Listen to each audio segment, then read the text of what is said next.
ಉತ್ತರ ಕರ್ನಾಟಕದ ಬಹು ನದಿಗಳಲ್ಲಿ ಕೇಳಿದ್ವಿ. ಈಗ ಕಾವೇರಿ ಜಲಾನಯನ ಪ್ರದೇಶದಲ್ಲೂ ಅದೇ ಪರಿಸ್ಥಿತಿ. KRS ಡ್ಯಾಮ್ನ ಒಳಹರಿವು ಕ್ಷಣ ಕ್ಷಣಕ್ಕೂ ಹೆಚ್ಚುತ್ತಾ ಇದೆ. 60,000 ಕ್ಯೂಸೆಕ್ ಒಳಕ್ಕೆ ಬರ್ತಾ ಇದೆ.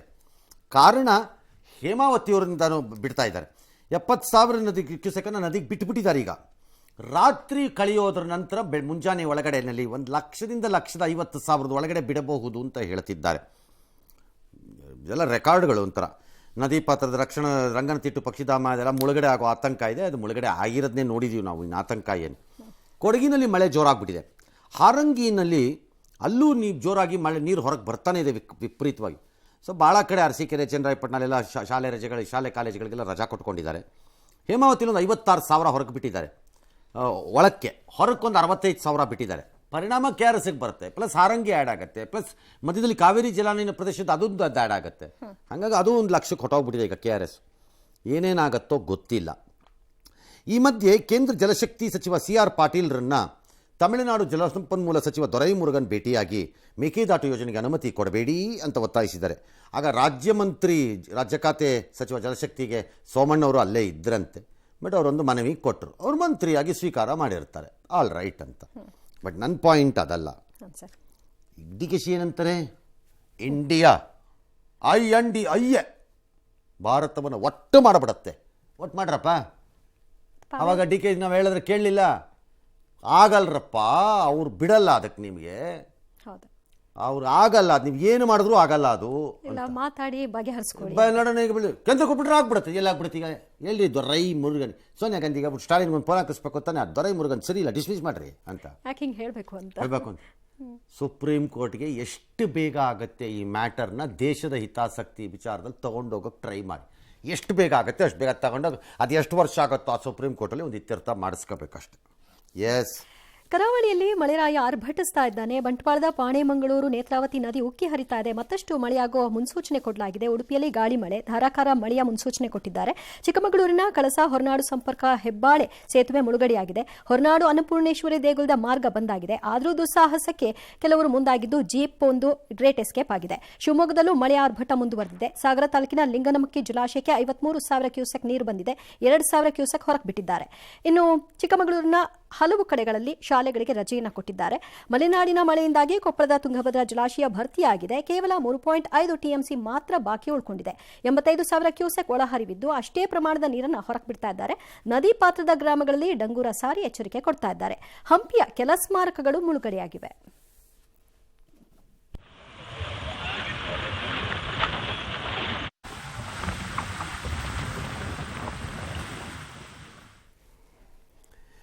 All right. ಇನ್ನು ಮಹಾರಾಷ್ಟ್ರದ ಘಟ್ಟ ಪ್ರದೇಶದಲ್ಲಿ ಸಿಕ್ಕಾಬಟ್ಟೆ ಮಳೆ. ಪುಣೆ ಮುಂಬೈ ಅಲ್ಲಂತೂ ತಡ್ಕೊಳಕ್ಕಾಗ್ತಿಲ್ಲ.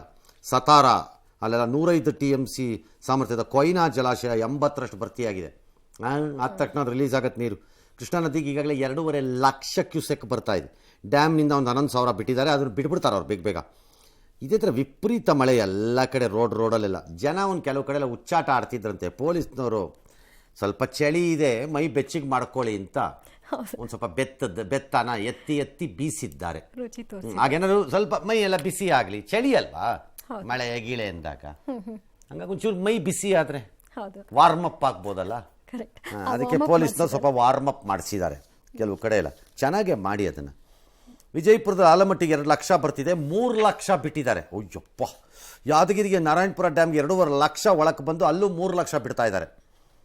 ಓಹೋ ಆಯ್ತಲ್ಲ ಅಲ್ಲಿಗೆ. ಅಗ್ನಿಶಾಮಕ ಬೋಟ್ನಲ್ಲಿ ತೆರಳಿದ ಅಧಿಕಾರಿಗಳು ಕೆಲವು ಕಡೆ ನಡುಗಡ್ಡೆಗಳಾಗಿರೋ ಜಾಗಗಳಲ್ಲಿ ಔಷಧಿ ಅಗತ್ಯ ವಸ್ತು ಎಲ್ಲ ಕೊಟ್ಟು ಬರ್ತಿದ್ದಾರೆ ಪಾಪ. ಎಲ್ಲ ಡ್ಯಾಮ್ಗಳು ಯಾವ ಡ್ಯಾಮ್ ಹೆಸರು ಹೇಳ್ರಪ್ಪ ತುಂಬಿಕೊಂಡಿದೆ ಈಗ ಸದ್ಯಕ್ಕೆ ಅಷ್ಟೇ. ಎಸ್. ಉತ್ತರ ಕನ್ನಡದ ಶಿರೂರಿನಲ್ಲಿ ಸಂಭವಿಸಿದ ಭೀಕರ ಗುಡ್ಡ ಕುಸಿತ ಪ್ರಕರಣ 10ನೇ ದಿನಕ್ಕೆ ಕಾಲಿಟ್ಟಿದೆ. ಇನ್ನು ನಾಪತ್ತೆಯಾದವರ ಸಂಖ್ಯೆ 12ಕ್ಕೆ ಹೋಗಿದೆ. ತಮಿಳುನಾಡಿನ ಸರವಣ್ಣನ ದೇಹ ಗುರುತು ಪತ್ತೆಯಾಗಿದೆ. ಕೇರಳ ಮೂಲದ ಲಾರಿ ಚಾಲಕ ಅರ್ಜುನ್ ಸುಳಿವೇ ಸಿಗ್ತಾ ಇಲ್ಲ. ಭಾರತ್ ಬೆಂಜ್ ಲಾರಿ ಗಂಗಾವಳಿ ನದಿಯ ದಡದಲ್ಲಿರುವಂತಹ ಮಣ್ಣಿನ 60 ಮೀಟರ್ ಆಳದಲ್ಲಿದೆ. ನೀರಿನ ವೇಗ ಹೆಚ್ಚಿರೋದ್ರಿಂದ ಸದ್ಯ ಮುಳುಗು ತಜ್ಞರಿಗೂ ಕಷ್ಟ ಆಗ್ತಾ ಇದೆ. ನೌಕಾದಳ ಸೇನೆಯ ವಿಶೇಷ ತಂಡದಿಂದ ಆಪರೇಷನ್ ಮುಂದುವರೆಸಿದ್ದಾರೆ. ಸ್ಥಳದಲ್ಲಿ DC SP ಕೂಡ ಮೊಕ್ಕಾಂ ಹೂಡಿದ್ದಾರೆ. ಶಿರೂರು ಗುಡ್ಡ ಕುಸಿತದಲ್ಲಿ ಕಣ್ಮರೆಯಾಗಿರುವಂತಹ ಲಾರಿ ಚಾಲಕ ಅರ್ಜುನ್ ತಮ್ಮ ಗೆಳೆಯರೊಂದಿಗೆ ಲಾರಿ ಎದುರು ಕಳೆದ ಕ್ಷಣದ ದೃಶ್ಯ ಈಗ ವೈರಲ್ ಆಗ್ತಾ ಇದೆ. ಇನ್ನು ಗುಡ್ಡ ಕುಸಿತಕ್ಕೂ ಮುನ್ನ ಶಿರೂರು ಹೇಗಿತ್ತು ಅನ್ನೋದರ ದೃಶ್ಯವನ್ನ ಕೇರಳ ಮೂಲದ ಪ್ರವಾಸಿಗನೊಬ್ಬ ವಿಡಿಯೋ ಮಾಡಿಕೊಂಡಿದ್ದು ಯೂಟ್ಯೂಬ್ ಅಲ್ಲಿ ಹಾಕಿದ್ದ. ಆ ವಿಡಿಯೋದಲ್ಲಿ ಮೃತ ಲಕ್ಷ್ಮಣ್ ನಾಯ್ಕ್ ಅವರ ಕ್ಯಾಂಟೀನ್, ಮಕ್ಕಳು ಕೂಡ ಕಾಣಬಹುದಾಗಿದೆ. ಇನ್ನು ಶಿರೂರು ಗುಡ್ಡ ಕುಸಿತ ದುರಂತವನ್ನ ದೇವೇಗೌಡರು ರಾಜ್ಯಸಭೆಯಲ್ಲಿ ಪ್ರಸ್ತಾಪಿಸಿದ್ರು. ದುರಂತ ಸಂಭವಿಸಿ 6 ದಿನವಾದರೂ ರಾಜ್ಯ ಸರ್ಕಾರದಿಂದ ಯಾರೊಬ್ಬರು ಕೂಡ ಭೇಟಿ ಕೊಡಲಿಲ್ಲ. ಕುಮಾರಸ್ವಾಮಿ ಭೇಟಿ ಕೊಟ್ಟ ನಂತರ ಸಿಎಂ ಸಚಿವರು ಭೇಟಿ ಕೊಟ್ಟರು. ಇದು ಸರ್ಕಾರದ ಕಾರ್ಯವೈಖರಿ ಅಂತ ಹೇಳಿದ್ರು.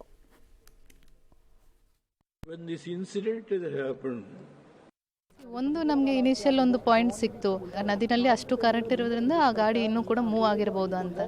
ಸೊ ಆ ಪರ್ಟಿಕ್ಯುಲರ್ ಪಾಯಿಂಟ್ ನಾಳೆ ನಮಗೆ ಕನ್ಫರ್ಮ್ ಆಗಿ ಸಿಗುತ್ತದೆ. ಅದಕ್ಕೆ ಸಿಕ್ಕಿದ ಮೇಲೆ ನೇವಲ್ ಡೈವರ್ ಜಂಪ್ ಮಾಡಬೇಕಾಗುತ್ತೆ. ಈ ಇಷ್ಟು ಫ್ಲೋ ಇರೋದ್ರಿಂದ ಜಂಪ್ ಮಾಡಲಿಕ್ಕೆ ಫ್ಯೂಮಲ್ಲಿ ನಾಟ್ ಪಾಸಿಬಲ್. ಸೊ ಅದು ಸ್ವಲ್ಪ ಸ್ಟೆಬಿಲೈಸ್ ಆದಮೇಲೆ ನಾವು ಮುಂದೆ ಹೋಗೋದು.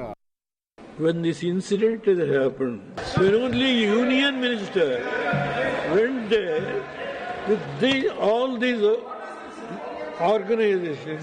The Chief Minister of Karnataka, after the 6th days, he went there. All right. 60 ಅಡಿ ಆಳದಲ್ಲಿದೆ ಅಂತ. ಅದು 60 ಅಡಿ ಅಂದರೆ ಭೂಮಿಯಿಂದ ಕೆಳಮಟ್ಟದಿಂದ 60 ಅಲ್ಲ. ಹಾಂ ಸರ್, ಸುಮ್ಮನೆ ಆ ಥರ ಗಾಬರಿ ಅಲ್ಲ. ಅದು ಮೇಲ್ಗಡೆಯಲ್ಲಿ ಕಾರ್ಯಾಚರಣೆ ಮಾಡ್ತಿರೋ ಟಾಪ್ ಪಾಯಿಂಟಿಂದ 60 ಅಡಿ ಇರ್ಬೋದು. ಓಕೆ, ನದಿ ಲೆವೆಲಿಂದ 60 ಫೀಟ್ ಒಳಗಡೆ ಹೋಗೋಕ್ಕಾಗಲ್ಲ. ಅದು ಹಂಗಾಗಿರ್ಲಿಕ್ಕಿಲ್ಲ. ಅದು ಮೇಲ್ಗಡೆ ಪಾಯಿಂಟಿಂದ ಇದೆ ಅಂತ ಅನ್ಸತ್ತೆ ನನಗೆ. ಅಲ್ಲಿ ವಿಪರೀತವಾಗಿ ಮಣ್ಣು ಜಾರರಿಂದ ಮೇಲೆ ಎಲ್ಲಿ ನಿಂತಿದ್ದಾರೆ ಅಲ್ಲಿಂದ ಅಲ್ಲಿಗೆ ಅದು 60 ಅಡಿ ಇರಬಹುದೇನೋ, 60 metre, which is almost 180 feet. ಅದು ಹಂಗಿರ್ಬೋದು. ನದಿ 180 ಫೀಟ್ ಇರೋಕ್ಕಾಗಲ್ಲ. ಅಂಡ್ ಗುಡ್ ಥಿಂಗ್ ಏನಪ್ಪ ಅಂದರೆ, ದೇವೇಗೌಡರು ಹೇಳ್ತಾ ಇದ್ದಿದ್ದರಿಂದ ರಾಜಕಾರಣಿಗಳ ಡೋಂಗಿತನ ಮತ್ತು ದಗಲ್ಬಾಜಿಗಳ ಕೆಲಸಗಳು ಏನಾದ್ರು ಇದ್ದುಕೊಂಡು ಹೋಗಲಿ. I think the DC and SP ಅಲ್ಲಿ ಹೋಗಿದ್ದಾರೆ. ಅಲ್ಲ, ಹೋಗೋದಲ್ಲ, ಲಾರ್ಜ್ಲಿ ಅಲ್ಲೇ ನಿಂತ್ಕೊಂಡು ಪಾಪ ಏನೋ ಮಾಡ್ತಿದ್ದಾರೆ. ಅವ್ರದ್ದು ವರ್ಕ್ ಯಾರಾದ್ರೂ ಒಬ್ರು ರೆಕಗ್ನೈಸ್ ಮಾಡಬೇಕಲ್ಲ. ಹೌದು ಸರ್, ನನ್ನ ಪ್ರಕಾರ, ನನ್ನ ದೃಷ್ಟಿಕೋನ. ನಾನು ಏನು ಕಳೆದೊಂದು ವಾರದಿಂದ ನೋಡ್ತಾ ಇದ್ದೀನಿ. It looks like the DC and SP appears to be extremely seriously involve ಆದಂಗಿದೆ ಅದರೊಳಗಡೆ. ಜನರಲಿ ಆಫೀಸರ್ಗಳು ಕಾಣೆ ಆಗ್ಬಿಡೋದು, ಯಾವಾಗಲೂ ಬರೋದು ಅಂತರೋದು, ಅವ್ರ ಮೇಲೆ ಆರೋಪ ಬರೋದು ಎಲ್ಲ ಆಗುತ್ತೆ. ಅಟ್ಲೀಸ್ಟ್ ಇವ್ರು ಮಾಡ್ತಿದ್ದಾರೆ ಅನ್ನೋದನ್ನು ಯಾರು ರೆಕಗ್ನೈಸ್ ಮಾಡಬೇಕಲ್ಲ. ಅದನ್ನು ಮಾಡದೇ ಇದ್ರೆ ಅದು ತಪ್ಪಾಗತ್ತೆ. ಹಂಗೆ ಅನ್ನಿಸ್ತಿದೆ. ಏನೋ ನಿಮ್ಗಳಿಗೆಲ್ಲ ಆಲ್ ದ ಬೆಸ್ಟ್. ಅದು ಏನು ಮಾಡ್ಬೋದೋ ಮಾಡಿ, ಯಾಕಂದರೆ ಇದು ಯಾವುದು ನಿಮ್ಮ ಕೈಯಲ್ಲಿ ಇಲ್ಲ. All right. ನಮ್ಮ ರಾಜ್ಯ ಅಷ್ಟೇ ಅಲ್ಲ, ಮಹಾರಾಷ್ಟ್ರದಲ್ಲೂ ವಿಪರೀತ ಆಗೋಗಿದೆ. ಪಂಚಗಂಗಾ ನದಿಯ ರೌದ್ರ ನರ್ತನ. ಕೊಲ್ಹಾಪುರ ನಗರ ಸಂಪೂರ್ಣ ಜಲಮಯ ಆಗೋಗಿದೆ. ಯಾರೋ ಡ್ರೋನ್ ಹಾಕಿ ತೆಗೆದು ತೋರಿಸಿದ್ದಾರೆ ಪಂಚಗಂಗಾ ನದಿದೆಲ್ಲ. ಅಬ್ಬೋ, ಅದೇನು ಬರ್ತಾ ಇದೆ ನೀರು. ಪುಣೇಲಂತೂ ನೀರು ನುಗ್ಗಿ ಏರಿಯಾಗಿ ಒಳಗೆ ನುಗ್ಗುತ್ತಾ ಇದೆ ಪುಣೆ. ನಾವೇ ಬೆಟ್ರು ಬೆಂಗಳೂರು ಗಿಂಗಳೂರು ಅಂತ ದೊಡ್ಡ ನಗರಗಳಲ್ಲಿ ಇನ್ನೂ ಆ ಪರಿಸ್ಥಿತಿ ಬಂದಿಲ್ಲಪ್ಪ. ಅಯ್ಯಪ್ಪ, ಬರ್ದಿದ್ರು ಬೇಡ, ಸದ್ಯಕ್ಕೆ ಬರ್ದಿದ್ರು ಸಾಕು. ಮಳೆ ಬರಲಿ. ಆದರೆ ಹವಾಮಾನ ಇಲಾಖೆ ಪುಣೆಯಾದ್ಯಂತ ಮುಂದಿನ 24 ಗಂಟೆ ರೆಡ್ ಅಲರ್ಟ್ ಕೊಟ್ಟಿದೆ. ಹಿಮಾಚಲ ಪ್ರದೇಶದಲ್ಲಿ ಮೇಘಸ್ಫೋಟ, ಮನಾಲಿನಲ್ಲಿ ಸೊಲಾಂಗ್ ನಾಲಾ, ದುಂಡಿ ಪ್ರದೇಶದಲ್ಲೆಲ್ಲ ಸಿಕ್ಕಾಪಟ್ಟೆ ಬಂಡೆಗಳೆಲ್ಲ ಬಿದ್ದೋಗಿದೆ, ರಸ್ತೆ ಕುಸ್ತೋಗಿದೆ, ಸೇತುವೆ ಮೇಲೆಲ್ಲ ಬಂದ್ಬಿಟ್ಟಿದೆ ನೀರು. ಕಷ್ಟ. ಇದು ರೋಟಾಂಗ್ಗೆ ಸಂಪರ್ಕ ಕಲ್ಪಿಸುವ ಅಟಲ್ ಸುರಂಗದ ಹೆದ್ದಾರಿ ಇದು ಬಂದ್ ಆಗೋಗಿದೆ. ಬಿಕಾಸ್ ಅಲ್ಲೂ ಗುಡ್ಡ ಕುಸಿತ ಆಗೋಗಿದೆ.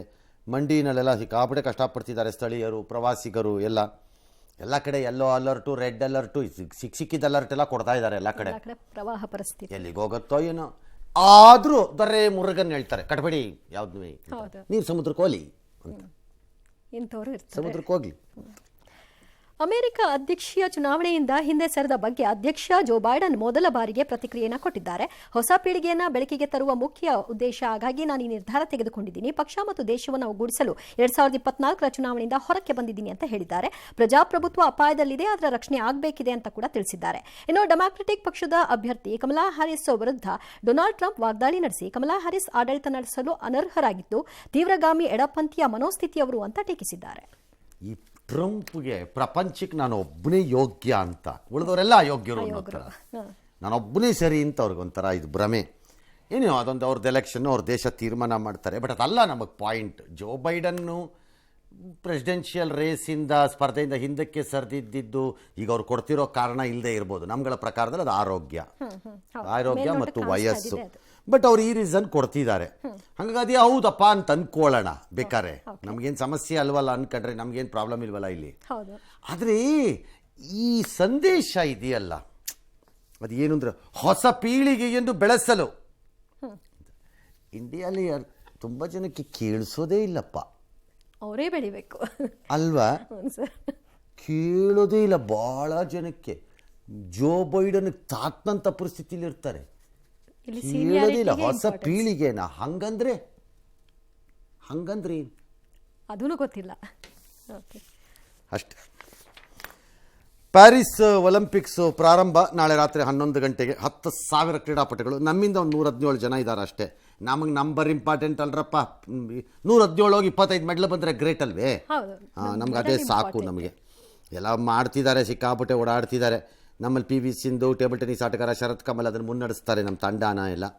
ನೋಡೋಣ ಯಾವ್ಯಾವ್ದು ಬರುತ್ತೋ ಯಾವ್ಯಾವ್ದು ಬರಲ್ಲ. ಪುರುಷರ ಹಾಕಿ ತಂಡದ ಜೊತೆಗೆ ಟೋಕಿಯೋ ಒಲಿಂಪಿಕ್ನ 4ನೇ ಸ್ಥಾನ ಪಡೆದಿದ್ದ ಕರ್ನಾಟಕದ ಗಾಲ್ಫರ್ ಅದಿತಿ ಅಶೋಕ್ ಕೂಡ ಇವಾಗ ಪದಕ ತರಬಹುದು ಅಂತಿದ್ದಾರೆ. ಆಯ್ತು, ಎತ್ಕೊಂಬರ್ರಿ ಮೇಡಮ್, ನೋಡೇ ಬಿಡೋಣ ಅದು ಹಿಂಗಿದೆ. ಬೆಸ್ಟ್ ಅಷ್ಟೇ. ಹಾಂ, ನೋಡೋಣ ಅಲ್ವಾ? ಅನ್ಸುತ್ತೆ. Okay, yes. ರಾಜಧಾನಿ ಬೆಂಗಳೂರಿನಿಂದ 25 ಜಿಲ್ಲೆಗಳಿಗೆ ಸಂಪರ್ಕ ಕಲ್ಪಿಸುವ ಬೆಂಗಳೂರು ತುಮಕೂರು ರಸ್ತೆಯ ಪೀಣ್ಯ ಮೇಲ್ಸೇತುವೆ 2 ವರ್ಷಗಳ ಬಳಿಕ ಭಾರೀ ವಾಹನಗಳ ಸಂಚಾರಕ್ಕೆ ಮುಕ್ತವಾಗ್ತಾ ಇದೆ. ಜುಲೈ 29 ಸೋಮವಾರದಿಂದ ಸಂಚಾರಕ್ಕೆ ಅವಕಾಶ. ಲಘು ವಾಹನಗಳಿಗೆ ಮಾತ್ರ ಇಲ್ಲಿವರೆಗೂ ಅವಕಾಶ ಇತ್ತು. ಆದರೆ ಶುಕ್ರವಾರ ಮಾತ್ರ ಫ್ಲೈಓವರ್ನ ನಿರ್ವಹಣೆ ಪರಿಶೀಲನೆ ಕಾರ್ಯ ಇರೋದ್ರಿಂದ ಶುಕ್ರವಾರ ಬೆಳಗ್ಗೆ 6 ಗಂಟೆಯಿಂದ ಶನಿವಾರ ಬೆಳಗ್ಗೆ 6 ಗಂಟೆವರೆಗೂ ನಿರ್ಬಂಧ. ಆ ಒಂದು ದಿನದ ಮಟ್ಟಿಗೆ ಉಳಿದ 6 ದಿನವೂ ಕೂಡ ಸಂಚಾರ ಇರುತ್ತೆ. ಈ ಮಧ್ಯೆ ರಾಜ್ಕುಮಾರ್ ರಸ್ತೆಯಲ್ಲಿ ವೈಟ್ ಟಾಪಿಂಗ್ ಮಾಡಲು ಮುಂದಾಗಿರೋದ್ರಿಂದ ಸದ್ಯದಲ್ಲೇ ಈ ರಸ್ತೆ ಕೂಡ ಬಂದ್ ಆಗಬಹುದು. ಮೊದಲ ಭಾಗವಾಗಿ ಸುಬ್ರಹ್ಮಣ್ಯ ನಗರ ಪೊಲೀಸ್ ಠಾಣೆಯಲ್ಲಿ ರಾಜಾಜಿನಗರ ಫಸ್ಟ್ ಬ್ಲಾಕ್ ಬಂದ್ ಆಗಲಿದೆ. ಬೆಂಗಳೂರು ತುಮಕೂರು ರಸ್ತೆ ಪೀಣ್ಯ ಮೇಲ್ಸೇತುವೆ ಅಂದ್ರೆ ಇವ್ರು ಹೇಳ್ತಿರೋದು ಗುರುಗುಂಟೆಪಾಳ್ಯದ್ದು ಎಸ್ ಸರ್, ಆ ಓಪನ್ ಟ್ರಾಫಿಕ್ ಮಾಡ್ತೀರಿ ಸಮಸ್ಯೆಗೆ ಅಂತ. ಮುಕ್ತವಾಗ್ತಾ ಇದೆ. ಅದೇನು ದೊಡ್ಡ ನ್ಯೂಸ್ ಥರ ಮಾತಾಡ್ತಿದ್ದೀರಿ. ಹಿಂದೆ ಇತ್ತು, ಈಗ ಬರುತ್ತೆ. ಹಾಂ ಸರ್. ಆದರೆ ನೀವು ಮಾಡಬೇಕಾಗಿರೋದು, ಬಂದು ಹೋದ ಸರ್ಕಾರಗಳೆಲ್ಲವೂ ನಿಮಗಿಂತ ನಾವು ಅಯೋಗ್ಯರು, ಅವರಿಗಿಂತ ನಾವು ಅಯೋಗ್ಯರು ಅಂತ ಕಾಂಪಿಟೇಷನಲ್ಲಿದ್ದಾರೆ ಇವರು. ಯಾಕೆ ಸರ್? ಗುರುಗುಂಟೆಪಾಳ್ಯ ಒಂದು ರೀತಿ ಎಂಥ ಜಾಗದಲ್ಲಿ ಕೂತಿದೆ ಅಂದರೆ, ಆ ಸರ್ಕಲ್ 21 ಜಿಲ್ಲೆ ಅಂತೀರಿ ಕರ್ನಾಟಕಕ್ಕೆ ಹೋಗಿ ಲಿಂಕ್ ಕೊಡೋಕ್ಕೆ, ಅದಕ್ಕೊಂದು ಟ್ರಾಫಿಕ್ ಪರಿಹಾರ ಕಂಡುಹಿಡಿಯೋಕ್ಕಾಗಿಲ್ಲ. ಇಲ್ಲಿ 5 ಭಾಗ ಮಾಡಿ ವಿಧೇಯಕ ತಂದು ಚರ್ಚೆ ಮಾಡಿ ಹೊಸ ರೂಪ ಕೊಡೋಣ ಅಂತಾರೆ. ನಿಮ್ಮ ರೂಪ ವಿರೂಪಗಳು ಇಲ್ಲಿ ಕಾಣಿಸ್ತಾ ಇದೆ. ಈ 15 ವರ್ಷ 10 ವರ್ಷದಿಂದ ಜನ ಸತ್ತೋಗಿದಾರಲ್ಲಿ. ಅಲ್ಲಾಗಿರೋಷ್ಟು ಪೆಟ್ರೋಲು ಡೀಸಲ್ಲು ವೇಸ್ಟು ನನ್ನ ಲೆಕ್ಕಾಚಾರದಲ್ಲಿ. ಇಷ್ಟೊತ್ತಿಗೆ ಅಲ್ಲಿ ಏನೇ ಪರಿಹಾರ ಕಂಡಿದ್ದಿದ್ರು 4 ಟೈಮ್ ಮಾಡ್ಬೋದಾಗಿತ್ತು, ಅಷ್ಟಾಗಿದೆ. ಆದರೂ ಆಸಕ್ತಿ. ಶಿಕ್ಷೆ ಅದೊಂದು ಆ ಸರ್ಕಲಲ್ಲಿ ಕೇಳಿಸ್ಕೊಳ್ಳೋದು, ಅಲ್ಲೇ ಓಡಾಡ್ತಾರೆ ಎಲ್ಲರೂ, ಅವ್ರಿಗೇನು ಸಮಸ್ಯೆ ಇರಲ್ಲ. ಕೇಳೋದೇ ಇಲ್ಲ ಒಬ್ಬರಿಗೂ. ಇದು ಯಾವುದೋ ಫ್ಲೈಓವರ್ ಓಪನ್ ಅಂತ ದೊಡ್ಡ ನ್ಯೂಸ್ ಅಂತ ತೋರಿಸ್ತಾರೆ ಇವ್ರುಗಳು. ಅಲ್ಲ, ಈಗ ಅದರಿಂದ ಟ್ರಾಫಿಕ್ ಸಮಸ್ಯೆ ನಿವಾರಣೆ ಏನು ಆಗ್ಬೋದಲ್ಲ ಬೆಂಗಳೂರು ಹೊಸ ರೂಪ ನಿಮ್ಮದು. ನೆಟ್ಟಿಗೆ ಅದನ್ನೇ ನಮ್ಮ ಕೈಲಿ ಮಾಡೋಕ್ಕಾಗಿಲ್ಲ. 15 ವರ್ಷ ಆಗೋಗಿದೆ ಅದು ಚೋಕ್ ಆಗಕ್ಕೆ ಸ್ಟಾರ್ಟ್ ಆಗಿ.